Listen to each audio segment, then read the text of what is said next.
మీ అందరికీ ప్రభు పేరట వందనాలు తెలియజేస్తూ ఉన్నాను. ఇదివరకు దేవుడు పాటల్లో తోడే ఉండి కాపాడి నడిపించాడు.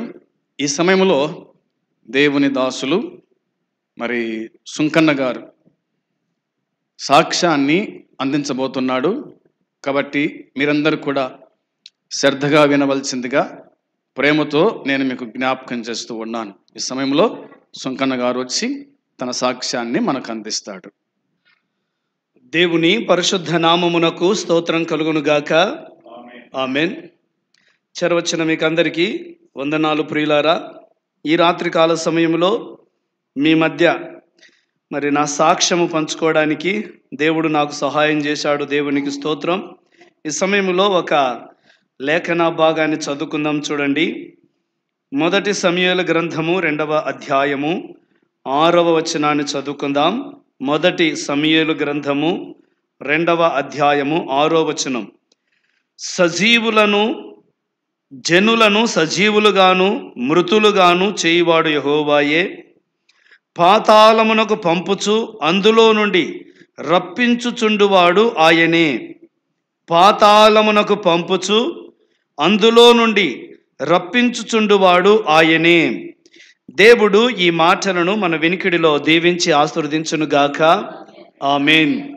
ప్రియులారా, దేవుడు ఎవరు అని ఇక్కడ వాక్య భాగాన్ని పరిశీలన చేసినట్లయితే జనులను సజీవులుగాను మృతులుగాను చేయువాడు ఆయనే. పాతాళమునకు పంపుచు అందులో నుండి రప్పించుచుండువాడు ఆయనే అంట.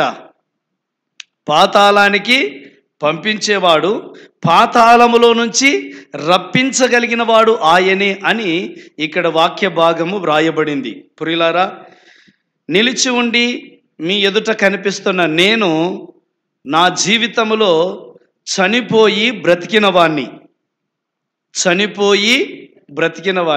ప్రియమైన వారులారా, నేను అబద్ధము చెప్పవచ్చు అని మీరు అనుకుంటున్నారేమో. అబద్ధము చెప్పాల్సిన అవసరత నాకు లేదు. అబద్ధము చెప్పి మిమ్మల్ని నమ్మించాల్సిన అవసరత అంతకంటే కూడా లేదు. ప్రియమైన వారులారా, ఇది వాస్తవం. నా జీవితంలో మరి నేను శ్రీశైలం రెసిడెన్షియల్ స్కూల్లో నేను 9వ తరగతి చదువుతున్న దినాలలో చనిపోతే ఏమి జరుగుతుంది అన్న ఒక ఆలోచన నా మదిలో మరి కలిగింది. అది ఎందుకు కలిగిందో, ఎవరు కలిగించినారో తర్వాత నాకు అర్థమైంది. అది సాతానుడు కలగజేసినాడు. ప్రియులారా, అయితే సాతానుడి యొక్క ప్రేరేపణను బట్టి నేను సూసైడ్ చేసుకునడానికి, నేను చనిపోవడానికి సాతానుడు నాకు ఒక ఆలోచన పుట్టించినాడు. ప్రియులారా, నేను చనిపోవాలి అని ఒక తీర్మానానికి వచ్చినాక ఎలాగూ చనిపోతే బాగుంటుందని ఆలోచన చేసిన. ఎలాగూ చచ్చిపోతే బాగుంటుందని.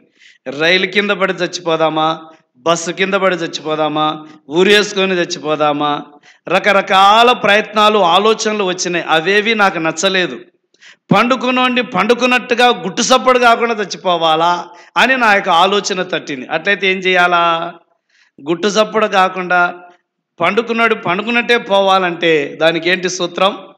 నిద్ర మాత్రలు అని సాతానుడు నాకు ఆలోచన పుట్టించిన వెంటనే నేను శ్రీశైలం సుండిపెంటలో చదువుతున్నాను.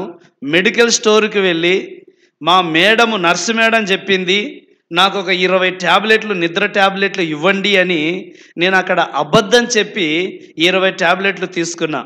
వాస్తవానికి ఎవరికి అన్ని ట్యాబ్లెట్లు ఇవ్వరు. అయితే నేను చదువుకున్న ఆ స్కూల్లో నర్సు మేడం ఉంది.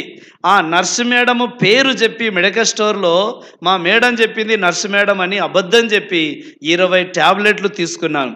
ఒకవేళ నాకు డౌట్ వచ్చింది, వీటితో చచ్చిపోకపోతే ఏం చేయాలబ్బా అని ఆలోచన వచ్చి మరలా ఎలకల మందు తీసుకున్నాం.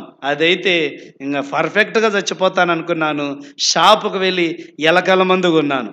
ఎలకల మందు కొంటే అందరు ఏమనుకుంటారు? ఇంట్లో ఏమన్నా ఎలకలు ఎక్కువైనాయేమో, ఎలకల మందు కొనుక్కోబోతున్నాడని వాళ్ళు అనుకుంటారు. నేను చచ్చిపోతున్నానని ఎవరు అనుకుంటారు? ఆ సంగతి నాకు మాత్రమే తెలుసు. ఆ ఎలకల మందు, ఆ నిద్ర ట్యాబ్లెట్లు టీలో కలుపుకొని మొత్తం బాగా కరగబెట్టుకొని బాగా కలిపేసి మొత్తం గట తాగేసి పడుకున్నా. అయితే నేను చచ్చిపోయినాక వీడు ఎందుకు చచ్చిపోయా, ఎవరైనా చంపేసినేమో అనుకుంటారేమో అని నేను ఒక చీటీ రాసుకున్నా. ఏమని? నేను చచ్చిపోతున్నాను, నా మరణానికి ఎవరు కారకులు కారు, నేనంతకు నేనే చనిపోతున్నానని ఒక చీటీ రాసుకొని సంతకం చేసి దాన్ని నా జేబులో పెట్టుకొని పండుకున్నా. ప్రియమైన వారలారా, ఆ రోజు రాత్రి సమయం ఎంతైందో తెలియదు, కానీ నాకు నిద్ర ట్యాబ్లెట్ల యొక్క ప్రభావము ప్రారంభమైంది. మత్తు 1 కాదు 2 కాదు 20 ట్యాబ్లెట్లు కాబట్టి ఆ మత్తు ప్రభావాన్ని నేను అనుభవించినాను. చాలా మత్తు ఎక్కింది. ఆ మత్తులో నిద్ర మాత్రలు కూడా మింగినాను కాబట్టి, ముఖ్యంగా ఎలకలు ఆ మందు తింటే ఊపిరాడక చచ్చిపోతాయని అంటారు. నాకు అలాగనే శ్వాస తీసుకోవడం చాలా ఇబ్బంది అయిపోయింది. ఒక సైడు మత్తు, ఒక సైడు ఊపిరి ఆడడం లేదు. ఈ మత్తు ప్రభావము చేత కాళ్ళు చేతులు సచ్చుబడిపోయినాయి. నాకు ఒక్కొక్క చెయ్యి ఒక్కొక్క కాలు 1,00,000 కేజీలాగుంది. దాన్ని ఎత్తుదామంటే చేత కావడం లేదు. ఊపిరి కూడా చాలా బలవంతంగా తీసుకొని గుండె వేగంగా కొట్టుకొని సడన్గా ఆగిపోయింది. నాకు అర్థమైంది, నా పండ్లన్నీ పిడసకట్టుకొని పోయినాయి, నా నాలుక దవడనంటుకొని పోయింది. సడన్గా నాకు ఊపిరి ఆగిపోయేసరికి నేను మంచం మీద పండుకున్న స్పర్శ నాకు లేదు. నేను గాలిలో తేలుతున్నట్లుగా నాకు అనిపించింది. అప్పుడు నాకు అర్థమైంది నేను చచ్చిపోయినాను అని అనుకున్నా. ఎందుకంటే స్పర్శ తగలడం లేదు. కానీ స్పర్శ తగలకపోయినప్పటికీ కూడా నేను మాత్రం జ్ఞాపకములో ఉన్నట్లుగా నాకు ఆలోచనలు వస్తూ ఉన్నాయి, తలంపులు వస్తూ ఉన్నాయి. నేను చచ్చిపోయినానని అనుకున్న వెంటనే కళ్ళు తెరవలేదు, కానీ నాకు 2 మనుషులు కనపడినట్లుగా ఉన్నారు. వాళ్ళు రూపము చూడలేదు, కానీ మనిషి ఆకారంలో ఉన్నారు. వాళ్ళిద్దరు నా దగ్గరకు వచ్చి ఆ చేయి పట్టుకొని నన్ను తీసుకొని పోయినారు. ఎక్కడికి తీసుకుపోయినారో తెలియదు, కానీ కొంతసేపటికి భయంకరమైన అరుపులు, కేకలు, పొడబొబ్బులు, మూలుగులు, పండ్లు కొరకడం, భయంకరమైన స్థలం. 1,00,00,000 మందికి యాక్సిడెంట్ అయితే ఎంత బాధపడుతుంటారో అలాంటి స్థలానికి నన్ను వాళ్ళు తీసుకుని వదిలేసి వెళ్ళిపోయినారు. అక్కడ కళ్ళు తెరిచి చూద్దామంటే భయంకరమైన చీకటి, ఎవ్వరూ కనిపించడం లేదు. భయంకరమైన అరుపులు. ఆ అరుపులు వినలేక నాకు కాళ్ళు చేతులు వణుకుడు తీసినాయి. వణుకుతా ఉన్న మనిషినంతా గజ కళ్ళు తెరిచి చూద్దామంటే ఏమీ కానరావడం లేదు.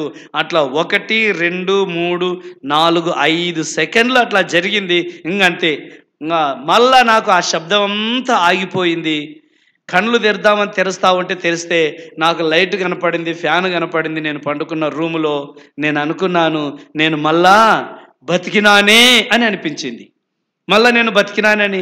నాకు మంచము స్పర్శ తగులుతూ ఉంది. ఇంతకుముందు తగలలేదు, ఇప్పుడు తగులుతూ ఉంది. మంచం మీద నాకు స్పర్శ తగిలితే నేను బతికినాను అనుకున్నా. సరే లేద్దామని లేచేసరికి నేను ఒళ్ళంతా నాకు మరి మత్తు చేత నిండిపోయింది. కాబట్టి నేను నడవలేక డబల్ కాట్ మంచం ఉంది. కింద ఒకరు పండుకోవాలి, పైన ఒకరు పండుకోవాలి. పైన పండుకున్నా, దిగలేక పైనుంచి కింద పడేసరికి ఈడ తల పగిలి ఈడ గుడుపు కట్టుకొని రక్తం గారింది. పక్కన నా ఫ్రెండ్ ఒకడు ఉండేవాడు, స్నేహితుడు. వాని పేరు శ్రీధర్. ఇప్పటికీ వాడు ఉన్నాడు. వాడు టీచరు. వాని సొంత ఊరు జిల్లెల్ల. ఆ జిల్లెల గ్రామంలో ఉంటున్నాడు, టీచర్గా పనిచేస్తున్నాడు. వాని లేపేసరికి వాడు నన్ను చూసి చాలా భయపడిపోయినాడు. వాడు చెప్పడము, నా కన్నుగుడ్లు ఇంతలా ఉన్నాయంట.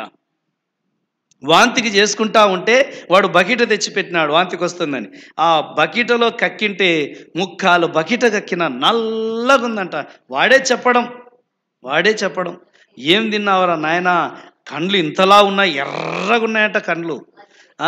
వాంతికి చేసుకునేసరికి నల్ల కక్కినవరా, ఏందో అది అని మొత్తం నా అంగంతా నానిపోయింది. కడిగినారు, నన్ను శుభ్రం చేసినారు. ఆ జేబులో ఏమో ఉందని తీసి చూస్తే ఆ చీటి వాడు చదువుకున్నాడు. ఏముంది ఆ చీటిలో? నా చావుకు నేనే కారకుని, ఎవ్వరూ నన్ను చంపడం లేదని ఆ చీటిలో రాసుకున్న సంగతి వాడు గ్రహించుకొని వీడు ఏమో చేసుకున్నాడు అనుకొని ఎవరికీ చెప్పకుండా వాడు ఆ రాత్రి నర్సు మేడంను లేపి నన్ను హాస్పిటల్లో జాయిన్ చేసినారు. ప్రియమైన వారలారా, వారం రోజుల వరకు నాకు కంటి చూపు లేదు, చెవి వినికిడి లేదు. జనాలు వస్తున్నారు, ఏదో మాట్లాడుతున్నారు, వెళ్ళిపోతున్నారు. నేను ఎవరిని గుర్తుపట్టడం లేదు. తర్వాత నిదానంగా నాకు మరలా వినికిడి స్పర్శ స్టార్ట్ అయింది. మరలా చూపు వచ్చింది. మరలా మనుషులను చూసి గుర్తుపడుతున్నాను. అప్పుడు వాళ్ళు సైగలు చేస్తూ ఉంటే తల ఊపుతున్నాను. ప్రేమైన వాళ్ళరా, అలాగూ నేను మరలా బ్రతికి బట్టగట్టినాను. అయితే మరలా నన్ను వాళ్ళు ఒక మనిషిని పెట్టి కర్నూలు పంపించినారు. కర్నూలు ఆడ డాక్టర్ మా అన్నప్పుడు ట్రైనింగ్ చేస్తూ ఉన్నాడు. అక్కడికి వెళ్ళి అక్కడ మా అన్నసరికి చెప్పేసరికి ఆయన చాలా బాధపడ్డాడు. నీకేమన్నా అయింటే ఎట్లరా అని చాలా బాధపడ్డాడు.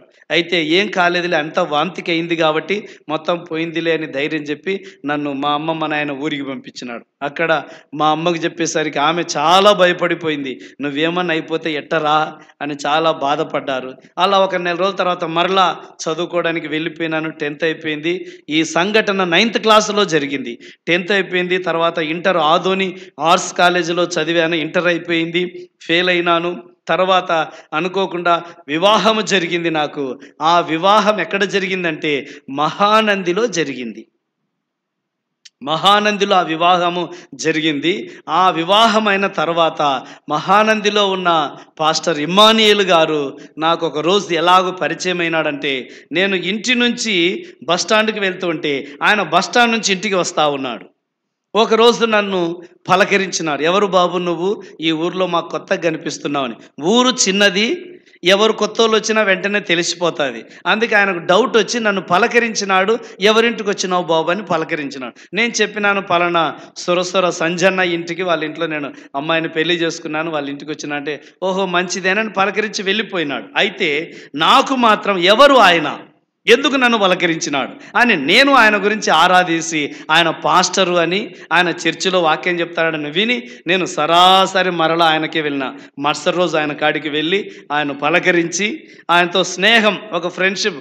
ఆ మానందిలో నాకు ఎవ్వరు స్నేహితులు కాలే ఇంతవరకు. అందరు నన్ను పలకరిస్తారు, నేను అందరిని చూస్తా, కానీ ఎవరితో క్లోజ్గా చేయలేదు. కానీ ఈయనతోనే వెళ్ళి ఆయనతో నాకు ఏం పని లేదు, వివాహమైంది, చదువు లేదు, కొత్తగా పెళ్ళైంది కాబట్టి ఏం పని ఇంకా ప్రారంభించలే. అయితే ఒకరోజు ఆయనతో మాట్లాడుతూ ఈ సంగతి చెప్పిన. ఏ సంగతి? నేను ఎలకల మందు నిద్ర టాబ్లెట్లు తిన్నాను సార్.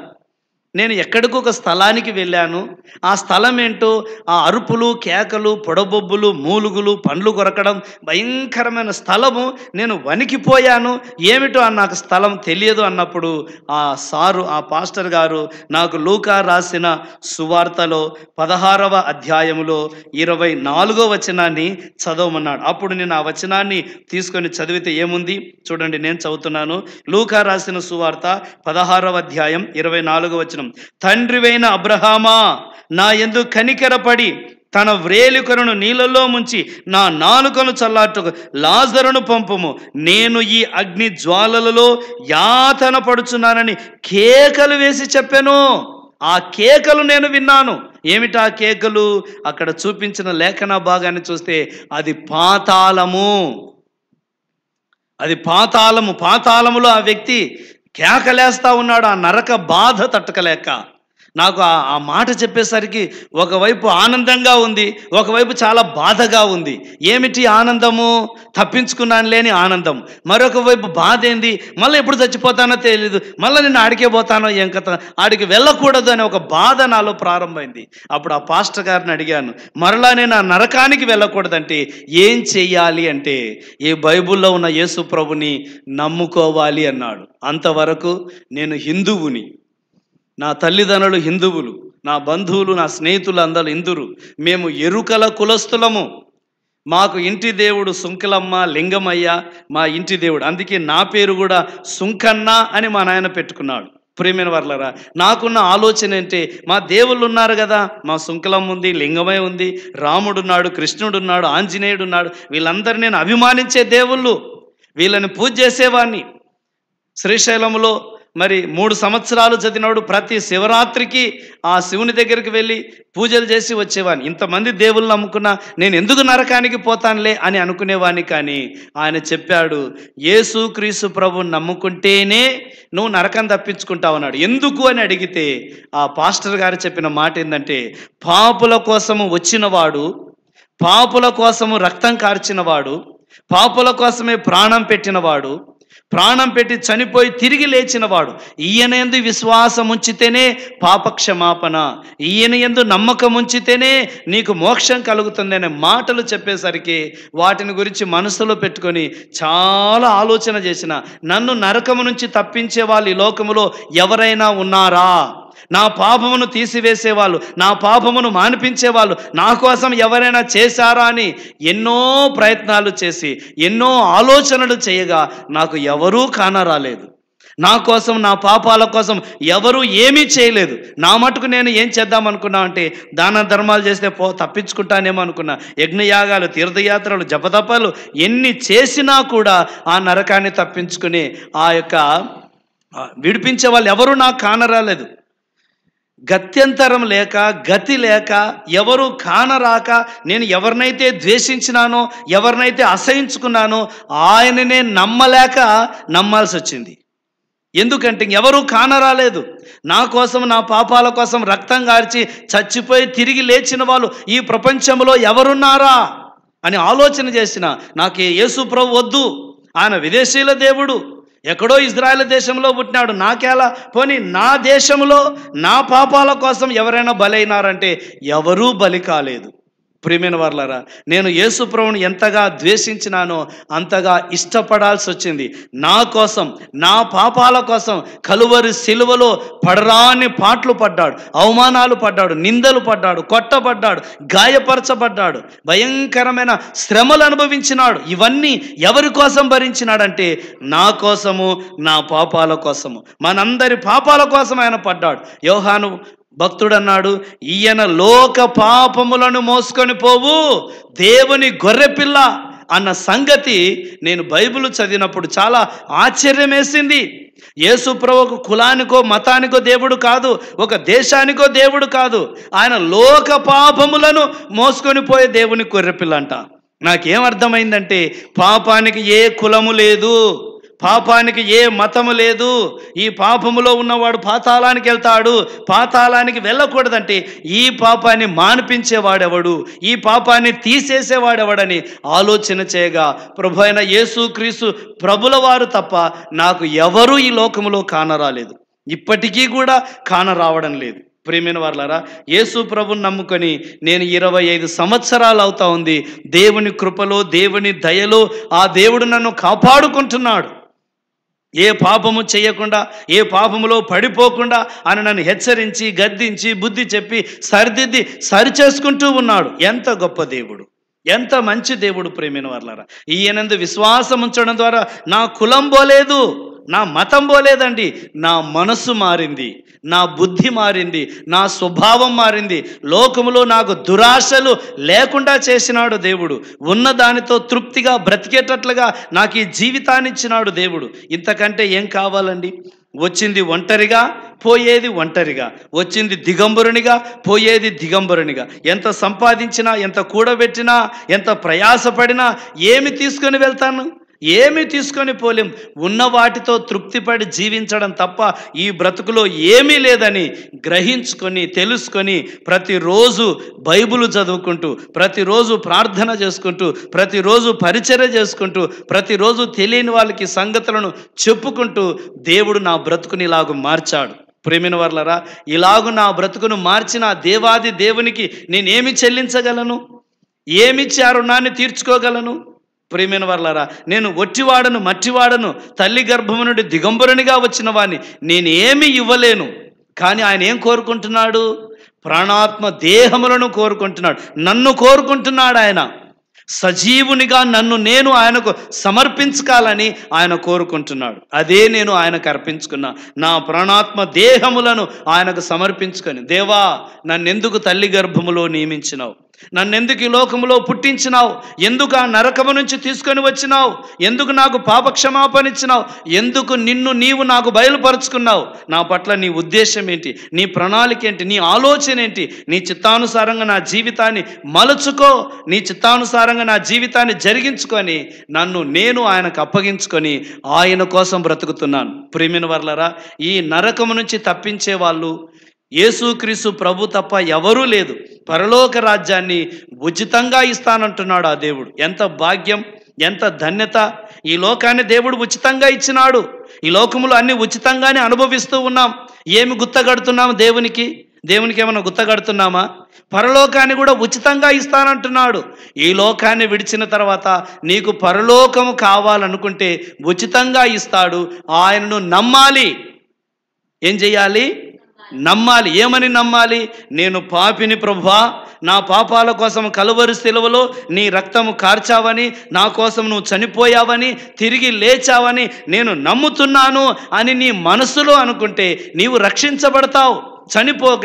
చనిపోయినాక మోక్ష రాజ్యం చేరుతావు. అలా కాకుండా ఈ లోకాన్ని చూసి మురిచిపోయి బాగుందిలే, తినడానికి తాగడానికి సంపాదించడానికి అనుకొని, ఎంత కష్టపడుతున్నంత వస్తుందనుకొని నీ తల్లిదండ్రులు నీ భార్య బిడ్డలను చూసుకొని మురిచిపోకుంటూ బతికితే ఒకరోజు మరణం వస్తుంది. ఆ రోజు నీ వెంట ఎవరూ రారు, నువ్వు ఒంటరిగానే వెళ్ళిపోతావు, నరకానికి వెళ్తావు. ఈ లోకములో జీవించిన జీవితానికి రావలసిన శిక్ష, ఎవడు చేసిన కర్మ వాడు అనుభవించక తప్పదని బైబిల్ చెబుతూ ఉంది. నీ శిక్ష నీవు అనుభవించాలంటే నీకు నరకము కాచుకొని ఉంది. లేదు, నాకు ఆ నరకం వద్దు, నాకు ఆ శిక్ష వద్దు అంటే ఇదిగో నీకు బదులుగా, నీ తరపున నీకు పూటపడి, నీకు జామీను పడి కలువరి సిలువలో నీకు దర్శనమిస్తూ ఉన్నాడు దేవుడు. నీకు కనిపిస్తూ ఉన్నాడు, ఈ మాటలు వినిపిస్తూ ఉన్నాడు నీకు. కాబట్టి గ్రహించుకొని, తెలుసుకొని ప్రభువైన యేసుక్రీస్తునందు విశ్వాసం ఉంచి రక్షించబడి పరలోక రాజ్య వారసులు కావాలని ప్రభు నామన ప్రేమతో మనవి చేస్తూ ఉన్నాను. దేవుడి మాటలు దీవించి ఆశీర్వదించును గాక. ఆమేన్. ప్రార్థన చేద్దాం. సకల ఆశీర్వాదములకు కారణభూతుడువైన మా ప్రియ పరలోకమందున్న మా తండ్రి, మీ పరిశుద్ధమైన, మీ ఘనమైన, శ్రేష్టమైన, మహోన్నతమైన నామమునకు స్తుతి స్తోత్రాలు, వందనాలు తండ్రి. ఈ రాత్రికాల సమయములో నా జీవితాన్ని ఎలాగో మార్చావో ఇదిగో నాయన వివరంగా విడమర్చి తెలిసే భాగ్యాన్ని నాకు ఇచ్చావు. స్తోత్రాలు. ఇది నాయన వాస్తవం, నిజము నా తండ్రి. ఎంతో మందిని లోకములోను రక్షించుకుంటున్నావు నాయనా, నీ స్తోత్రాలు. లోక రక్షకుడుగా రక్షించడానికి వచ్చినావు. నా మటుకు నేను చనిపోయిన నన్ను బ్రతికించుకొని సాక్షిగా ఉంచుకున్నావు నాయనా, నీ స్తోత్రాలు. ఈ సాక్ష్యం వింటున్న వారందరినీ దీవించండి, బలపరచండి, ఆదరించండి, ఓదార్చండి. నిరీక్షణ కలిగినైనా నీ రాజ్య వారసులు ఉన్నట్లుగా సహాయము చేయమని యేసు పరిశుద్ధ నామములో ఈ ప్రార్థనా మనవులన్నీ అడిగి వేడుకుంటున్నాము తండ్రి. ఆమేన్. ఆమేన్.